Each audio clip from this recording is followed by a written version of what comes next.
আমার একেবারে মানতে অসুবিধা নেই যে ভিডিওটা আসল, কিন্তু আমার এখানে শুধু একটা প্রশ্ন আছে।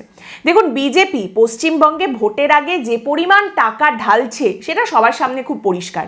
আর যদি বিজেপিকে গিয়ে কেউ বলে যে আমি তোমাকে 10টা ভোট এনে দেবো, আমাকে 10,000 টাকা দাও, বিজেপি সেটাও দিতে রাজি। বিজেপি ভোটের জন্য সব রকম খরচ করতে রাজি। বিজেপির এখন ব্যাপারটা হচ্ছে যে আমি এখন টাকা ঢালি, পরে আমি ঠিক টাকা বের করে নেব, কিভাবে টাকা তুলে নিতে হয় আমার ভালো করে জানা আছে।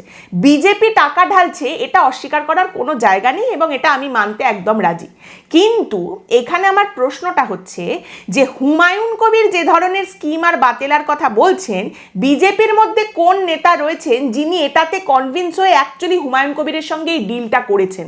হুমায়ুন কবির যা বলছেন 200 কোটি 300 কোটি টাকা আমাকে এখনই দিয়ে দাও, 1000 কোটির টোটাল ডিল হবে, আমি ভোট এনে দেবো, 70টা 80টা আসন এনে দেবো এবং আমি টাকা নিয়ে বেইমানি করব না, এসব হুমায়ুন কবির যে বলছেন, এই ভিডিও যদি সত্যি হয়ে থাকে, বিজেপি যদি সত্যি ডিল করে থাকে, তাহলে বিজেপির কোন নেতার মাথায় হাত বুলিয়ে পট্টি পরিয়ে হুমায়ুন কবির এই ডিলটা করেছেন এবং হুমায়ুন কবিরকে বিজেপি কোন নেতা বিশ্বাস করেছে এটা জানা দরকার। আর এটা সত্যি হলে বিজেপি দলটার কালই উঠে যাওয়া উচিত।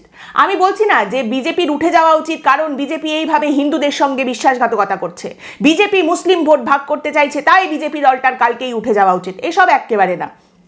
বিজেপি এই ডিলটা যদি সত্যি করে থাকে, তার মানে হুমায়ুন কবিরের কথা বিশ্বাস করে বিজেপি এই ডিলটা করেছে, শুধু এই কারণে বিজেপি দলটার কালকেই উঠে যাওয়া উচিত।